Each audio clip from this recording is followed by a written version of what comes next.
Inside the Fox 59 CBS 4 podcast studio, welcome to the Colts Blue Zone Podcast. I'm Dave Griffiths. Thank you for joining us. Joining me, Matt Adams, Mike Chappell, and it's an exciting day here in Indianapolis because the Colts have returned to Grand Park in Westfield. I thought I missed something. No, it was like, training camp. Okay. No, it's training camp. Yeah, that's why it's the exciting day. Training camp. That comes along every year. It does for sure. But it's a reason to get jacked up if you're a Colts fan because you can get out there, you can see them. The Colts do a great job of making the players available to fans, which not everyone in the league 13 does. days. Be grateful that you have this opportunity if you're a Colts fan, and there's so much to talk about, but it will center around the quarterbacks, Mike, from here until someone is named, and then even after that. Like I'll preface this like we're going to talk about a couple other things first, but we will get to some quarterback discussion today for sure.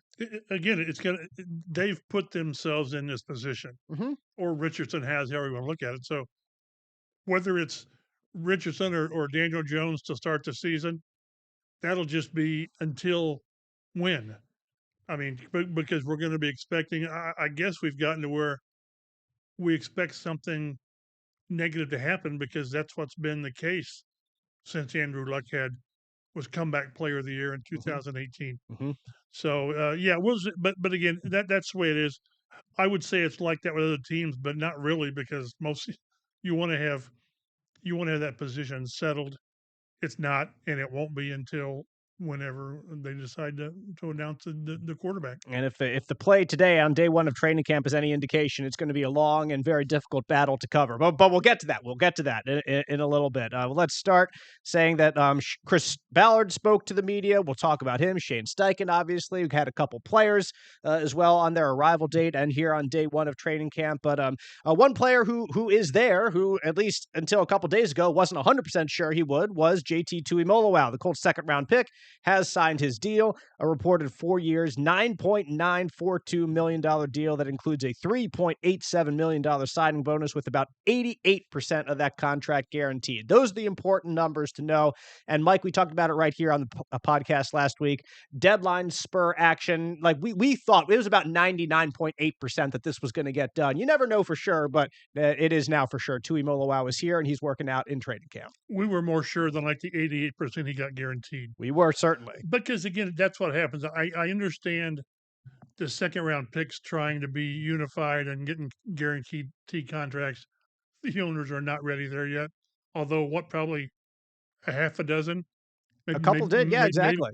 7 or 8 maybe. Yeah. And then it trickled down to 90% and 88%. So it's coming, but not very quickly. But deadline spur action, unless you're like the Dallas Cowboys and you've got Micah Parsons and Jerry Jones fighting out in the alley, which is amazing. It's just really amazing.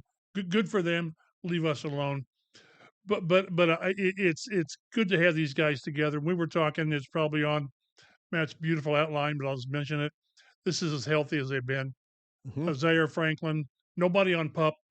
Which, if you look around the league, I bet every team has somebody on PUP. Probably. Just about. And the only player that I believe wasn't in uniform today was Zaire. Yeah. So they're in good shape. Knock on any wood that you can find. And that's what you want, because I can remember Carson Wentz breaking a bone in his foot one day early. And the next day, Quentin Nelson did. Yep. So, stuff's going to happen. But to start off in good shape is a good sign. It really is. And like you said, Zaire was the only one not in uniform. There's a couple of other of the beat writers, like Joel A. Erickson of the Indy Star, like goes through and like checks off every person, and I don't have patience to do that. They've worn me down on that. I just can't do it. Exactly. And so they do the Lord's work out there for the rest of us so that we can all breathe easy, so to speak. But yeah, Zaire's the only one not out there right now, but he's not on PUP because Chris Ballard said he's optimistic he'll be playing sooner rather than later. Right. Which I don't know what it matters if you put him on PUP and then he's ready in 2 days. He just doesn't want to do the paperwork. That's probably true. And there's probably something where maybe the player says, I don't want to go on PUP. That's true too. So, but at the same time, it's not exactly ideal that he's not practicing. Right. No. Of all the positions you want competition, no one's going to compete for his job.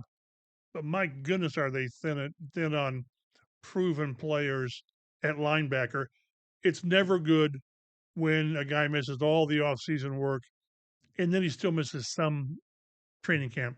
Jalen Carlisle was out there. Mm-hmm. He's playing. So it's not good until Zaire's out there practicing. For sure. You never know if you could sign a veteran free agent to help compete or fill in a spot there at linebacker. The word is the New Orleans Saints are going to sign a veteran free agent.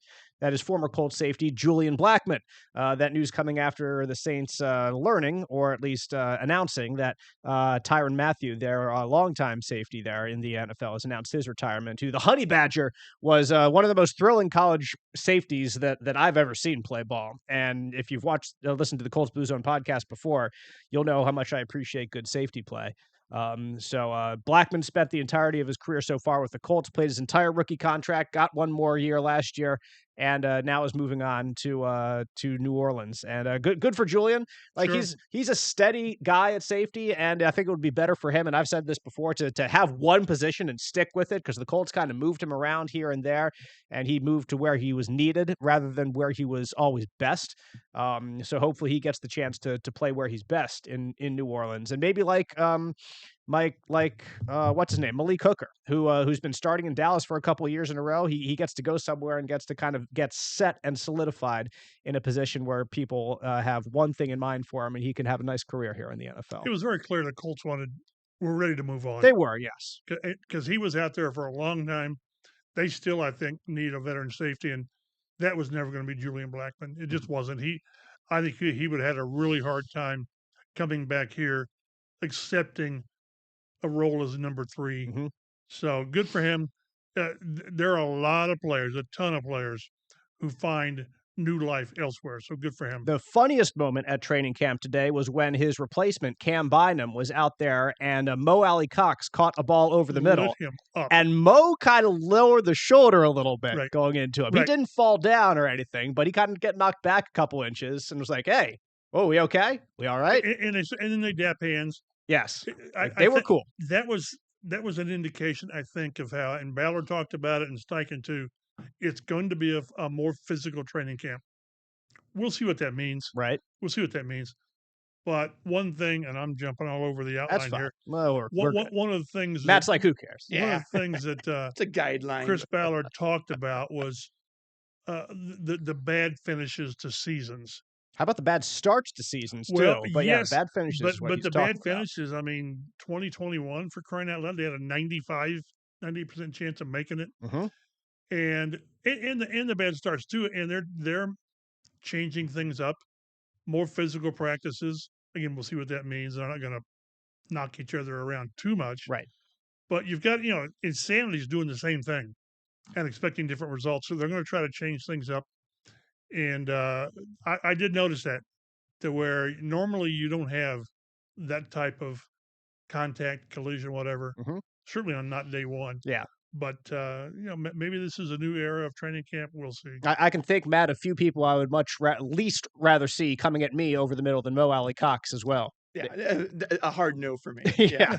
Like, well, I'll take Josh Downs or Anthony Gold. That's a big dude. Yeah, yep. and that's fun watching Mo do that, because he does that in the regular season a couple of times. Like, just gets the ball and boom over the middle, finds a safety. He's a guy that seeks out contact. He does, very much so, and has a great role here on this Colts team, and he's right out there with the ones again. Yes. Try to kick Mo Alley Cox to the curb.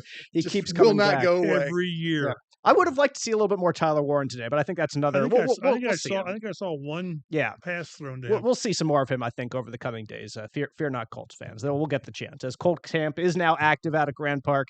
The next 2 practices, Thursday and Friday, are free if you are listening to us here on the podcast at pretty soon after we drop it. On Saturday, it's a 4 p.m. practice, and it's a $5 charge for adults out there, which is a new thing this year. I don't want you to go out there and be surprised by that. It's a charge that is going to USA Football. So that's the reason for it, I guess. And then kids are always free. Under 17, kids are free. Parking is $10. Parking is $10 if you're out there. I think you can buy it earlier. Is that what it's too. been? $10? Yeah, I think you can get it earlier for cheaper or online. I did check it today because we talked about this a little bit last week. It's $5 in advance. Okay. So if you get your free ticket, you may as well go ahead and get the parking deal. If you show up on site and you didn't pay for parking in advance, then it is $10. And it's just, we get in for free, so I don't, I move past the people until I've got my parking permit.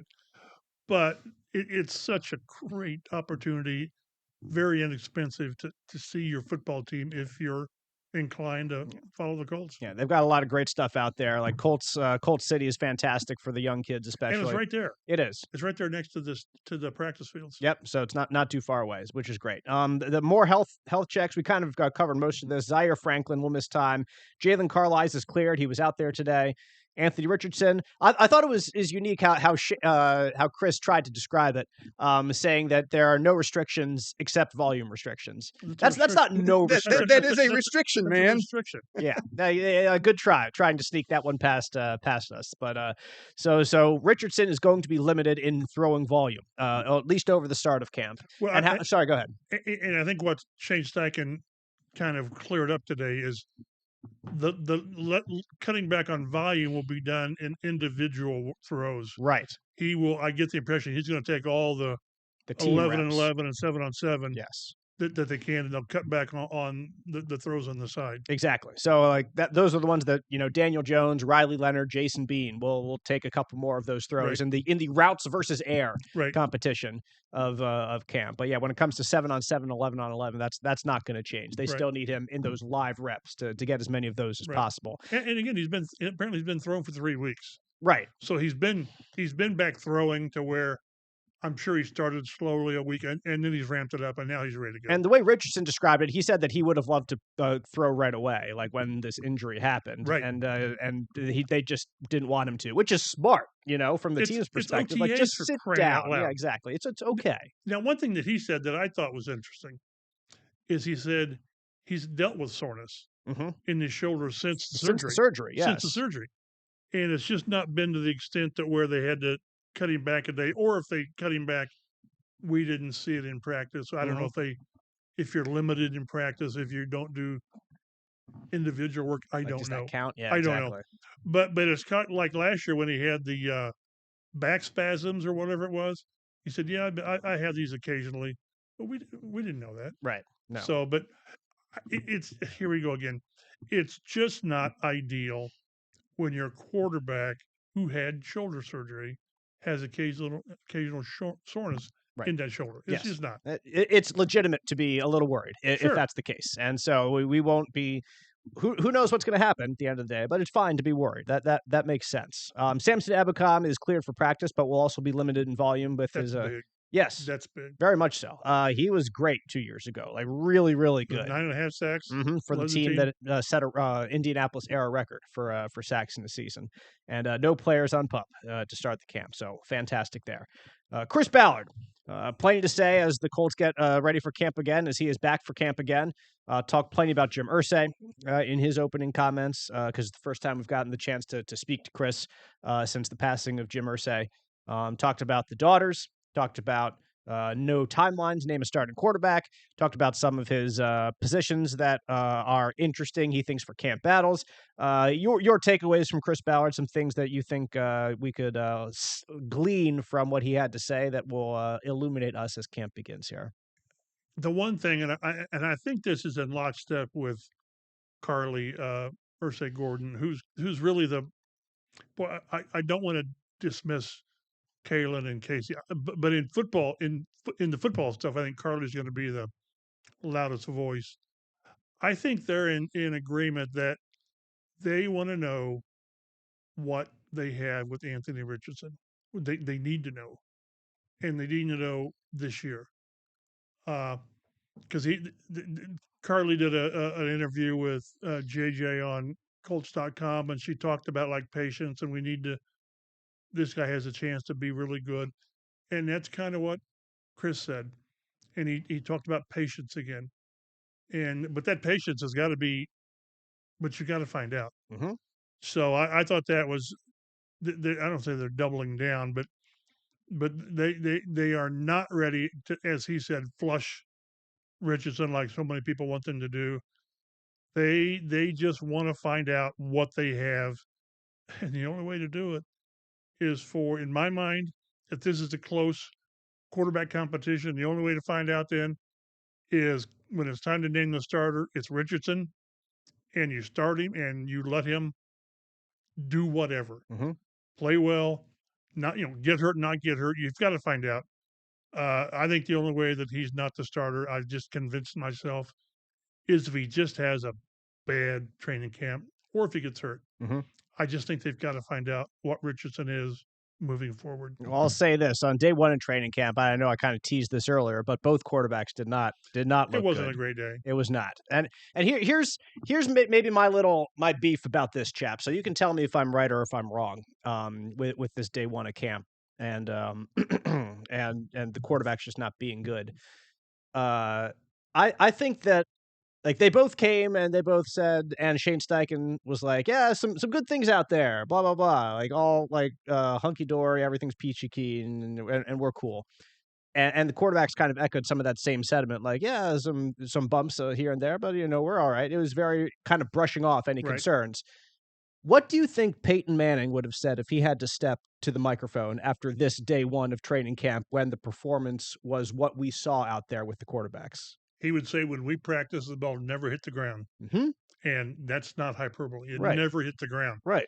So, with Andrew Luck too, not to that level, but you had to be there and experience the Peyton Manning experience. I'm saying practice, to see how efficient it was. So even a performance like this, like it wouldn't have happened. No. That's my point. Is like, I think that you can step up to the mic and say we were bad today. Like we need to get better. Like day one, this was not acceptable.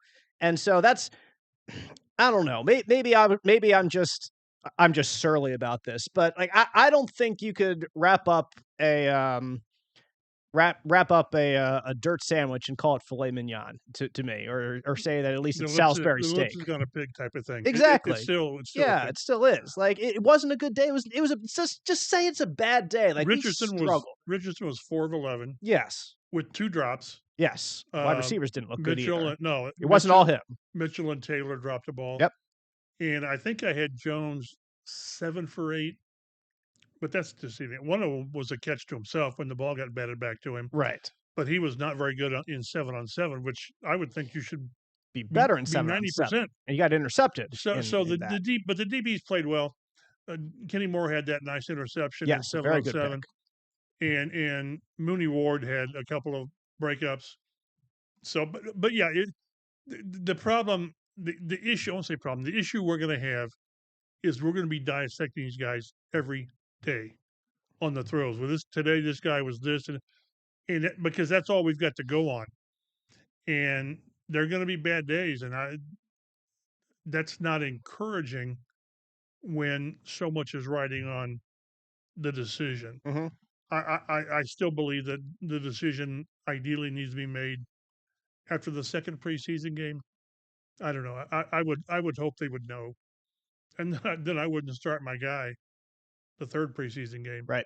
I was talking to Kevin Bowe on local radio, who's sometimes a lot smarter than me. He thinks these guys both have to play in all 3 games because they got to play, and I understand that. I would just hate to have my starting quarterback out there in the third game, and he gets blown up, and then all of a sudden all you've done is wasted. But we'll see. They need to decide. I don't know what it's going to be, but today wasn't a good step. It was a good step to me in that Richardson took a full load.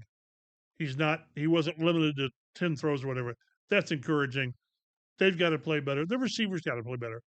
There was at least one where there was. Here we go again. Where it was either Downs or Mitchell either ran the wrong route or the quarterback threw the wrong route. I think that was Mitchell, and it was Richardson trying to hit him on the sideline there. Yeah, right. So I hesitated. I don't want to start piling on AD. Okay. Well, yeah, I don't know what it was either.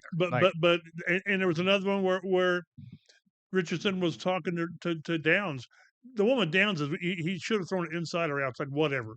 So there's still that going on. But people need to get used to the fact that this is going to be a day-by-day thing.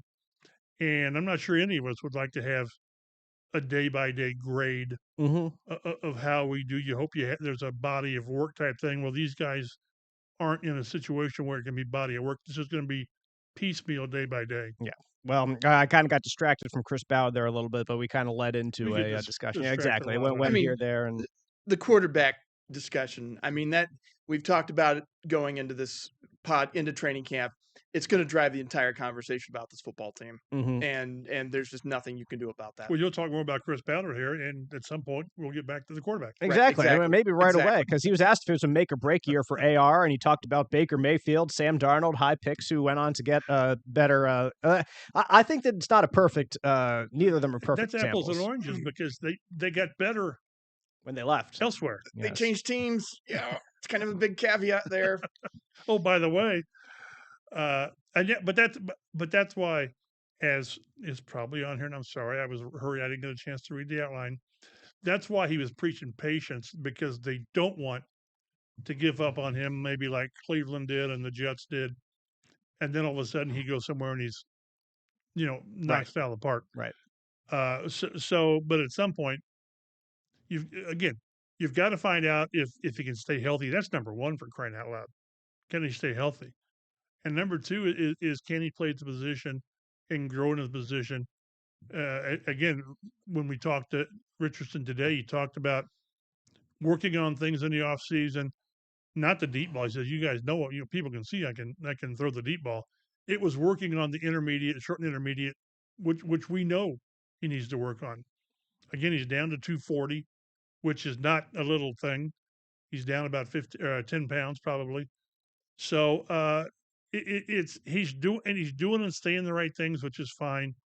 He said he's paying attention to getting more sleep and his diet and hydration, and he said trying to doing things to be a better pro. Well, this is year 3. I wish these things would have happened earlier. This is year 3. So, but if the light goes on and he stays healthy, you see what he can be. Mm-hmm. But this league is chock full of guys who could be something and they never were. And I think, and I've said this before, and we've talked about it before right here, the worst thing that could happen to Anthony Richardson happened, which was getting injured in his rookie year. And then that takes all of your effort to try to come back from that injury and be ready. So all those things like learning about being a pro, whether it's sleep schedule, diet, ins and outs of what is expected of you as the first quarterback on an NFL team, like you're not worrying about those things. You're just worrying about getting your shoulder better. Like you're worrying about your physical well-being. And it was for a developmental quarterback, a guy that had great raw tools that you're trying to mold into 13 a QB. starts in college. 13 starts in college. The injury was the worst possible thing. And that pushed the timeline back. It just did. And he's had other injuries for sure that you wish didn't happen. And that's why I understand it when Chris Ballard says, preach some patience right now, that you don't want to just throw him on the scrap heap right away, because everything got pushed back because of that injury.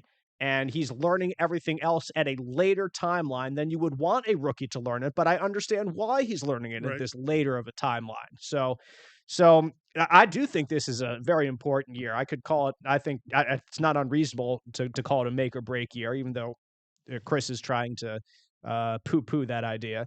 But nevertheless, it's here now. And he's going to have to fight through a good battle with Daniel Jones in order to see if he could be the number one quarterback. I did like what he said about more of a physical camp, which you touched on earlier. And like I think I've mentioned before on this podcast that it goes into being ready for week 1, which the Colts have not been ready for week 1 in a decade. So setting the win-loss record. 2017 was it the last? I think so. Raiders. It was no, it was not 2017. It was like 2013. Yeah, I thought. Oh, okay. Yeah, so it's been 11 seasons that has been either a loss or the draw or the tie, and the infamous tie against Houston. Yes, yes, not the one of the highlights of the 2022 season is a tie against the Houston Texans that we decide not to talk about, but we do talk about from time to time. Let's talk about Richardson some more, of course, because he stepped up to the microphone today, spoke with the media. He was noticeably leaner. You mentioned he's down to 240 pounds. Like you could tell. I'm glad that Joel A. Erickson, our friend with the Star, asked him the question about his weight, because he did say that he's down a little bit to 240 pounds. But said the team shut him down because of shoulder pain. He was determined to be ready for camp, and having to shut it down hit him hard. Saw it as another bump in the road, which it certainly has been. There's not much that I can say individually more about Anthony Richardson. Like he didn't say anything that was too illuminating. He didn't get into too much more than we haven't already discussed about his shoulder, saying it's been a little sore for a while, like ever since the surgery, just chalked it up to trying to work it back into full shape. And if you're trying to, strengthen your shoulder back up and strengthen all the tendons and ligaments up there that go into throwing a football, then it's understandably going to be a little sore. But now it's his opportunity to see how much he's grown through that. And you'd like to see him grow on the field, but he's had to grow off the field, and then see if that translates into something that's beneficial for this Colts team. We were talking on the sidelines today, and with Richardson, let's say he stays healthy and he starts 15 games, because you're going to...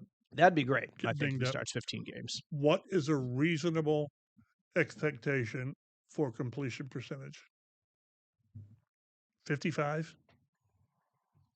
I would put that if Richardson hit 55%. I mean, that is not the golden standard, but then that's fine if you get everything else with it. Right. His run game, his explosive plays. I just don't know that he's ever going to be. Who did I see? Caleb Williams said his goal is 70%. Mm-hmm. Yeah, good luck with that. Yeah. So I'm just curious what the Colts would say in their quiet moment. What's a good completion? And 55% would still be a market improvement, but it'll be last in the league. Right. But with him and what he brings, that might be enough. Mm-hmm. It may depend very much on, like, where does the third down efficiency no question. rank in there? No question. Because you can live with that if you're converting a high level of your third downs. There is a quarterback in the 2000s that actually I was looking up his stats the other day. 4-time Pro Bowler, a couple times pretty high in the MVP voting, a comeback player of the year. And his career completion percentage was 56.2, but his name was Michael Vick. Oh. And he could run like no one else before him, or really no one else after him. With respect to Lamar Jackson, Vick was probably at another level. Right. But Vick's completion percentage was 56.2, and in his comeback player of the year with the Eagles, where he went 8-3 with them, he completed 62% of his passes, which was, it looks like, his best completion percentage in the season, 62.6. And that was back in 2010. Now, I think the NFL is a little bit different, even in 15 years, just since 2010.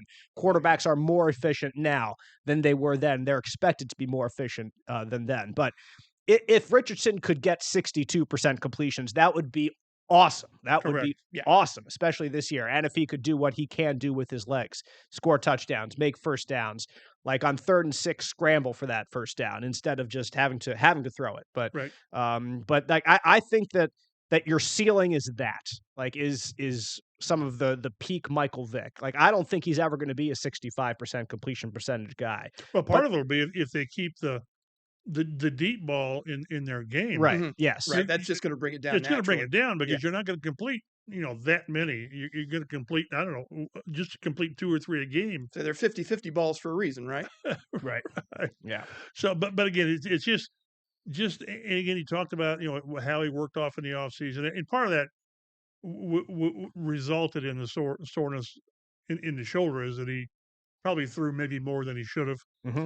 But he made it very clear, from what I gleaned from his talk today, is he put in the work. He knew there were areas he had to work on. And the only way to see it is on the field. So many times we've had quarterbacks, Tim Tebow comes to mind, where they've had remember they had that hitch in their throw. Yep. And, we worked on it, this, that, and the other. And then you get out there and 4 plays into the game, he's doing the same stuff because that's who you are. Yep. I mean, Philip Rivers has had a hitch in his throw for his entire career. Did you see his video today? I did the other day. Days ago? Yeah, that was vintage Philip. It was very much so. God, I miss him. Gosh darn it! Gosh, and he started with golly.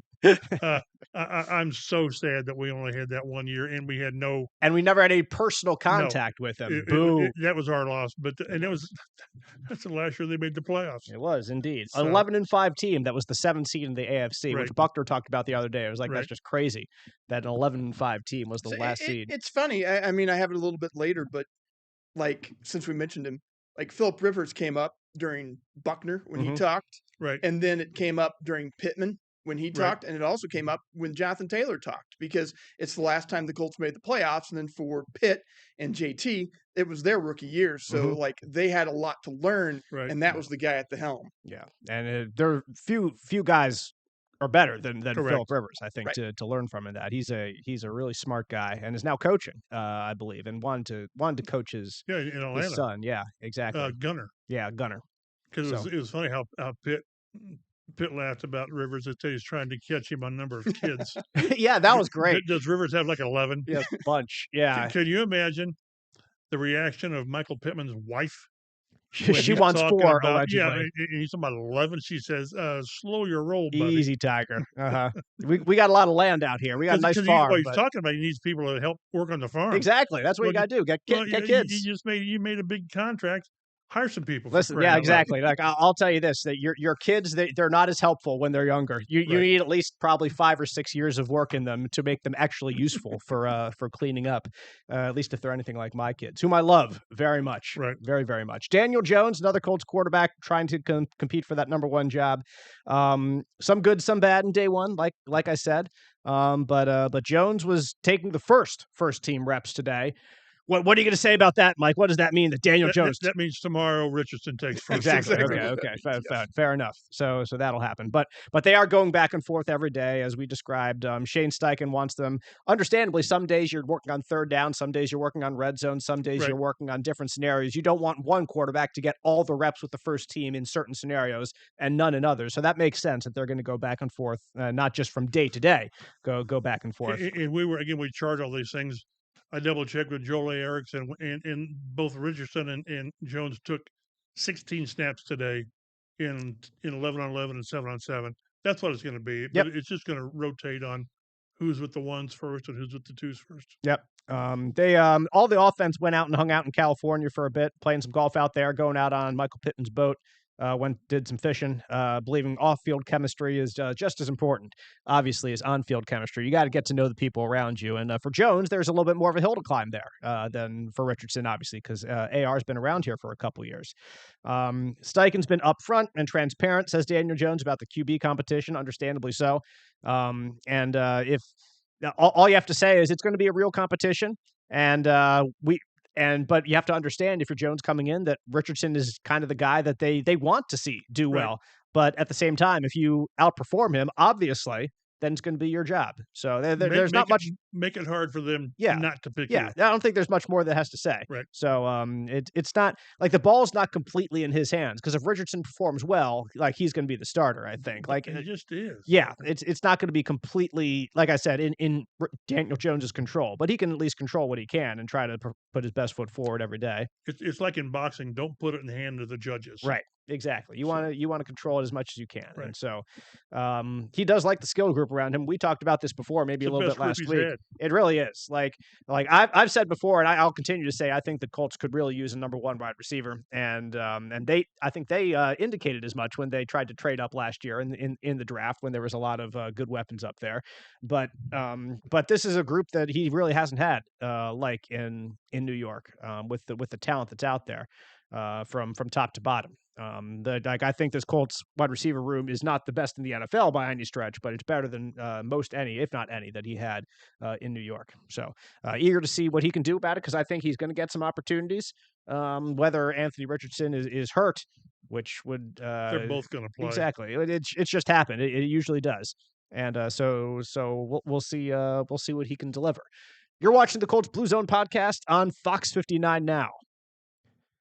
Shane Steichen also stepping up to the mic for this first day of camp.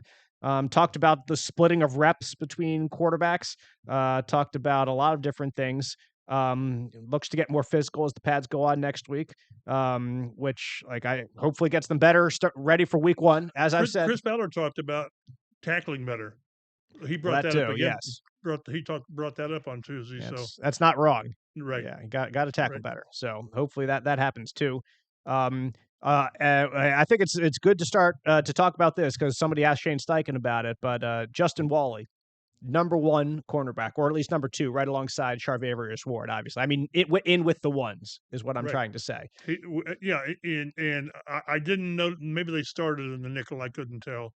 So maybe Kenny Moore was. Kenny was there too. Yeah, exactly. But what were they? What were they if they were in 2-corner alignment? I didn't notice that. But the fact that he was out there ahead of Jalen Jones, means something. It certainly does. And I think Jones got a little bit of time with the ones, but Wally was there first, and Wally definitely played more with the ones. Like, he was out there a lot alongside Ward, and then with Bynum and Nick Cross behind him. So, like, this is a thing right now. This is more than just hey, let's see what we got. Yeah, this is more than just we'll see what we got. This is more than just a surprise draft pick in the third round when other prognosticators thought he would be a 5th or 6th round pick. These guys have been talking him up. They have not been shy, which and Chris has talked other guys up in the past and then regretted it later, but not like this. Not like this. Yes, like Justin Wally's a thing. You're going to have to know number 27 out there, and he's going to get a lot of play. And this is not for any like side reason or trying to encourage the young kid or trying to throw smoke and mirrors out there. Like, they like Wally a lot, and he's going to play. And so Steichen talked about that a little bit. Talked about Ward too. Said he played really well, and he did. There were a couple short completions, I think, on his side, but he broke up a couple passes too and was right there in coverage on everything that was thrown his way. Reminded me of Stephon Gilmore. Yes, definitely. Yeah, there were no easy completions to his guy. We got to speak to Ward today too, and he's a good dude. Like, I love listening to him talk because he's confident, but doesn't sound too haughty in his confidence. Like, he's kind of pretty matter of fact about, I was all pro and like I can be there again. That's what the money says, that they think I can be there again too. And I for Colts fans' sake, I hope he's true because that would be fun to see an all pro cornerback out there that they haven't had since obviously Stephon Gilmore a couple years ago. And Stephon really probably wasn't quite at that level even when he was playing here anymore. So Ward a little bit more in his prime. Let's see here. Austin Ajike had a few couple different ways, but that's how Ajike had a couple good plays at linebacker. We'll see how much the number one linebackers were. It was Cam McGrone and who was the other one? Yeah, Carlisle, because Carlisle was out there. Yeah, obviously. So Cam McGrone was the one who got the number one reps at first, at least. But that's a position that Chris Ballard said that he expects to see some competition at throughout this camp, and talked about a little bit about how they've found some good linebackers that nobody knew who Zaire Franklin was when we drafted him, except me, because he went to Syracuse University. Of course. And obligatory Syracuse. Got to get that reference in there. And nobody knew even who Darius Leonard was when he was drafted in the second round. And they got blasted, called the worst pick in the draft by some fool at Bleacher Report or whoever the heck it was, who was proven wrong, very, very wrong, very, very quickly when he reached up and intercepted Andrew Luck in the first training camp practice, I believe it was, during his time there. And we're like, oh, who's this guy? Who's this 53? And we found out. We did very quickly for his first couple years here, which was fantastic. So I still wish they had brought a linebacker in. Yep. Mm-hmm. Absolutely. Draft, if not draft, then free agency, somebody. And I'm not talking about the free agent pickup from Cincy, who's primarily a special teams guy, Joe Bacci. Right. So I hope in January it's going to be Chris saying, man, I just kicked myself for not addressing the linebacker position. But of all the groups, this is the one that's down the pecking order on importance. So we'll see how it plays out. And it sounds like they had Hunter Waller playing safety with Rodney Thomas, right? Yes, with the second unit. Yes, so because there was some thought, that he kind of debunked that he was brought in as a linebacker, but there was some thought that he might be. They announced linebacker because they had a linebacker, right? Because they had a safety, they wouldn't sign in free agency, right? So they would have not had the other right. They wouldn't be able to attract him because of, which is shenanigans, right? Some shenanigans, and they didn't sign a linebacker, or they didn't. I guess they did sign a safety, right? They didn't sign a veteran reserve safety, right? Kenny Moore calls it the first day of school all over again, being back at training camp, and he made the play of the day, man. It was a really nice interception that he made, kind of ripped out the ball with one hand. It was thrown behind the receiver. I can't remember if it was Downs or it was Downs. Okay, so it was thrown a little bit behind Downs on the sideline, and Kenny came in, ripped it out with one hand, and touched toe tapped both feet before going out of bounds.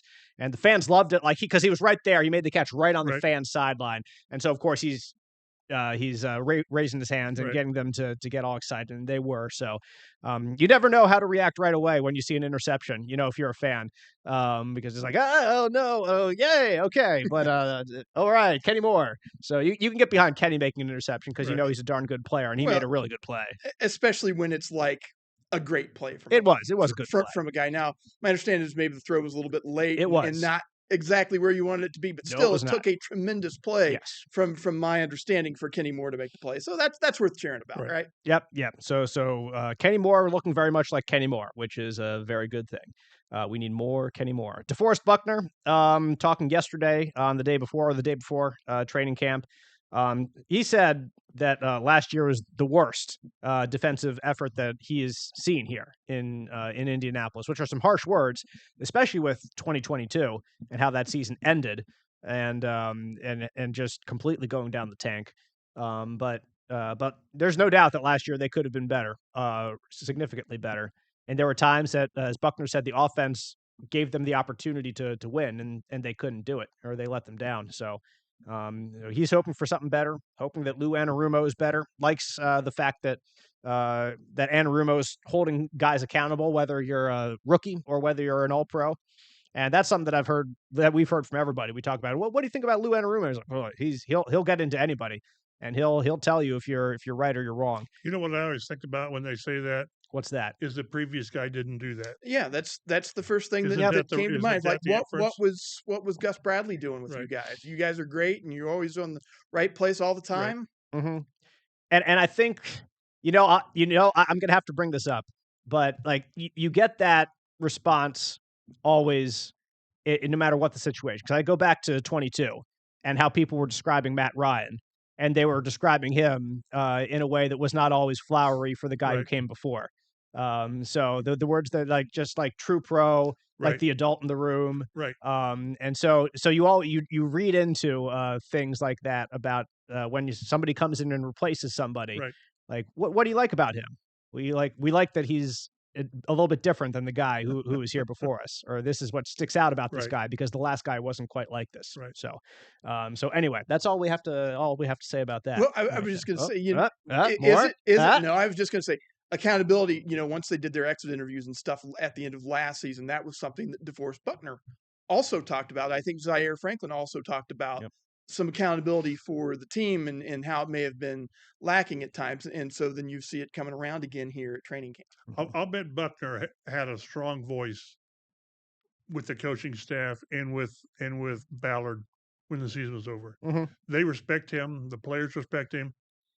And I don't know if he went in there and said, hey, enough's enough. And go back and look at what the major moves during the offseason. We're talking coordinator. We're talking Mooney Ward. We're talking Cam Bynum. We're talking second-round pick on a defensive end / tackle. Mm-hmm. So they made moves because they weren't happy with the defense. Yep. Michael Pittman Jr. on offense, talking to him yesterday, said his back injury is in the past. He says he feels great, which is very encouraging because he was struggling through that all of last year. So you hope to see a healthy Michael Pittman Jr., see what he can do. And you just wonder who he's going to get in a fight with here in training camp. It'll happen. Yeah, exactly. It could be Ward. It could be Mooney, the new guy, just because he's probably going to be on him a fair amount. You're that or Wally, like one of those new guys. Wally. Yeah, that would be interesting. Wally'd be a good one. I think so too. Yeah, like I'm looking forward to it. I think it'll be fun to see who he gets into scrap with. And it's funny. Steichen has to tell the coaches now, just be aware that it's going to happen and get there quick in case fists are thrown. Exactly. That is funny. So don't hit him in the back either. Right? Please don't. Leave that part alone. Zaire Franklin speaking to us the other day before camp began. Didn't see it. Did you see him out there at all today? Like I wasn't looking too hard, but yeah, I didn't see him. He could have been over on the opposite sideline, but I did not see him. It would have been difficult probably to pick him out if he's in just street clothes, but had positive things to say about Lou Anarumo as well. Like this is his first surgery in his NFL career that he's had. It was on his ankle. Me. It is, yeah. It surprised me too because like he's done a lot. Like he's had a lot of work, a lot of plays, a lot of snaps. Yeah, over his career. So yeah. So we'll see what happens there with Zaire. He said he was. I think it was talking about his reaction to the Pacers run, saying that he was inspired by that run, wants to follow suit. Right. Like the Pacers run, Chap, over the past couple weeks is something that was an awesome sports moment for this city, and to see a city get behind a team so completely should be inspiring to other athletes in the city because you know that it is possible. But the city of Indianapolis has not been behind the Colts like that for, I think, a good long time. And like, to be fair, the Pacers run was remarkable. Like they had these last second wins in the playoffs, like these comeback victories. It's hard to compare other playoff runs to even what they just did, what they had. And so maybe it's an apples to oranges comparison, but for the Colts to grab onto some of that momentum, like they just need to win and they need to be in the playoffs to do it. And they would need some dramatic events to do that. Like I think even the run in 2014 to the AFC Championship, I don't know if that matched quite the fervor that the city had for the Pacers this year. Maybe it did, because that was just my first year here covering the team, so I could be wrong. But to really encompass it, you would have to maybe go back to some of the Manning years in like 2006 to 2008, kind of the prime years there, about how much this city was behind the Pacers and could they be behind the Colts sometime in that same manner. That's what Zaire hopes to see. I've always said that I understand the portion of the community that doesn't want part of that pro process. They don't want to subsidize pro teams with taxes and all that.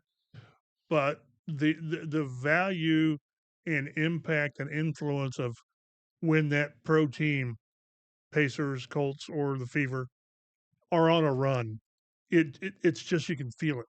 You can feel it with the Pacers. It was there during demanding years. It was every year, with luck a little bit, but it's there. I don't know how you put a monetary value on that, but it is.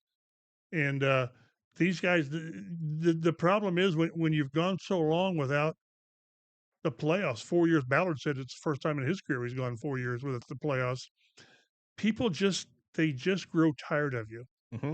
And as we've said, apathy is a bad thing. Yeah. I mean, anger's one thing. Apathy is totally different. We're not there yet. The community's not there yet. But doggone, you've got to start winning and being competitive in some games where they've not been. Drew Lock and the Giants, for crying out loud. So yeah, it's on these guys, and it'll be determined by the quarterback, whether it's Jones or Richardson. But this team has got, again, the stats that's just crazy is the last time they've gone 4 seasons in a row without the playoffs is back in the early 90s, like 91 through 94, whatever it was. The dark times. That's unbelievable. Yeah. So you got to get back, and the only way to do is, like you said, the only way to do is to win. And we'll see if that can happen with this group. Kwity Paye is excited for some new additions on defense besides him in the secondary. Charvarius Ward, Cam Bynum. Not that Quity's in the secondary. That'd be an interesting decision by Lou Anarumo. Lou Anarumo does like to give you new looks. Move them all around. Contract year for Kwity. And as we've talked about, perhaps trying to re-sign a guy like Bernhard Raimann right now at the start of this year, it would be far more unlikely, I think, for Kwity Paye to sign a contract, even though he's entering the last year of his deal. Because as a pass rusher, like, you could explode in value, and it could. The numbers could go way up for Kwity depending on what he can get this year. So it's understandable if he and his people don't want to sign a new deal right now. But hey, that gives you a hungry Kwity Paye, and hopefully he stays healthy, which he hasn't always completely done in the past, though it hasn't been overly serious injuries to my recollection. Like, he's missed a couple weeks here and there, ankle or whatever. But hopefully he's healthy and he can put together a full season together. And as we said, at the very least, he's Jabal Sheard, and that's a really good player and a valuable piece to a franchise moving forward. And I think that Quity's ceiling is higher than that. So let's see what he can do. He's one of 6 or 7 significant guys in contract years. Yeah, Bernard, Alec Pierce, Nick Cross. Daniel Braden Jones, Smith. Braden Does Smith. He have 2 years? I think it's just one more. No, Braden Smith is in it's his last year. Yeah, and I think we were talking again. What's interesting is they're at a point with maybe the team. Carly says, "Let's wait and see." before we lock guys up, let's see. Let's see what we are. See who we are, and do we want do we want to lock up these guys when we don't know who's going to be where or whatever? We don't know if the GM's going to be here. That's next what I'm year saying. Right now. Yeah, that's what I'm trying to say without me outright saying it. Yeah, and to me, the only one that I would resign sight unseen is Bernhard Raimann. Mm-hmm. You need a left tackle. Yeah, you need a left tackle, and he's pretty darn good. Doesn't matter what offensive scheme you run. Right. You need a left tackle. Right. You know, Alec Pierce, I like having back, but need a left tackle. But I really think there's something that they want to wait and see before investing what will be big contracts a big contract for him in left tackle. Alec Pierce is going to get $20 million minimum. So I think they want to wait and see. Yeah. Jonathan Taylor's talking about juice. Says there's a lot of juice in the running back room. That Tanner Bortolini and Matt Gonzalez bring juice to the offensive line. That's what Shaq Leonard always talked about. Juice. Got to bring the juice all the time. And so, hey, if you can bring the juice on offense and take it all the way to the end zone and not drop it on the 1 yard line, I think it's going to be a really good thing. So, I say that. We were talking about this. I was talking about this with a couple other writers actually on the sideline. Like, people overlook how good a season Jonathan Taylor had last year. 1,400 yards? 1,400 yards plus because of one awful mistake. And it was an awful mistake, but like I feel it would be a disservice. It cost him the playoffs. Mm-hmm. I think it would be a disservice to not mention how good a season he had. It wasn't at the level of 21, but it was still a really some good things, year. some bad things. Yes, exactly. I was surprised at this. He is the NFL's active leader in yards per game. Really? Active. Even more than Derrick Henry in yards per game. 89.7, I think. Wow. I think Henry's at 84. Okay. And he's like number 5 all time. Wow. So, 1,800 yards that 1 year. Yeah, that'll help. That'll help. And the fact that didn't make the playoffs still boggles my mind. Still it's amazing. But he's a top 5, top 3 running back. That's very fair. Now, yes. not pass catcher, which he dropped the ball today. He still bristles a little bit when you bring up working on his pass protection. Yeah, he certainly bristled on that today when he was asked. Guess what? We've seen the tape. Right. Like so, didn't work on it, so we don't bristle. Exactly. Josh Downs, final player that we'll get to today that we've spoken to so far in these 2 days. Once before camp, once after the first practice. He says he feels some urgency to get in the playoffs. Heck, this is only his 3rd season here, and he's not the only guy to have mentioned that. Now he's probably the youngest of them to have mentioned that, but and I know that's the goal and everything, but like. That's the expectation that these guys are trying to set this year. Yeah, I want to see Josh Downs open up, man. I think him and Tyler Warren are going to be really interesting in the short and intermediate passing game if you have a quarterback that can get them the ball. Josh Downs, the most catches in his first 2 years in Colts history. How about that? 3 more than Marvin Harrison. So it was pretty good, if I remember. Had a career. Where'd he go to college? Oh, jeez! You brought him up. Yeah. I'm telling you. For that reason. You guys brought him up. I need a button that just plays. You're throwing up the alley. Song. I'm just running down the oop. Jim Brown. Yeah. Ernie Davis. Back in the day, Ernie Davis, Floyd Little. See. Yeah, legends. Art Monk, whose number will be retired by the Washington franchise this year. Dwight Freeney. Yeah. A lot of good players. Larry Zonka. Did James Mungro go to James Mungro? Yeah. No, there's a name I've not heard in a long time. Yep. Matt, I know what you did there. Okay. And it was fantastic. And I love it. But well done. So many more storylines to get to over the coming weeks. So I hope you do come back here to the Colts Blue Zone podcast to listen to us talk about them as well. We will not talk about Syracuse players. I promise that'll but probably we will be the talk most about to quarterbacks because because we have we're contractually obligated to talk about the quarterback every dang week. It'll be a story, and hopefully they have better performance than today. And like for me, when I was talking earlier, and I was hemming and hawing about the performance today, like I don't want you to think that I think all is lost or anything like that. My issue is just that they weren't being honest about what it was. Like, just be honest. It was a bad day, say it, and then you move on to day 2 and you try to do better. Like, if you don't admit there's a problem, you can't fix the problem. So that was my point. There's no sugarcoating it, right? Don't don't sugarcoat it. Just say, hey, we weren't sharp today. We've got 12 more days of practice. We're going to get this worked out. Exactly. Boom. Done. Thank you, Matt. Perfect. Matt Adams, follow him on Twitter at Statamatty. Mike Chappell is at mchappell51. I'm Dave Griffiths at DaveG_sports. Thanks for listening to the Colts Blue Zone podcast, and we'll see you next week as training camp continues.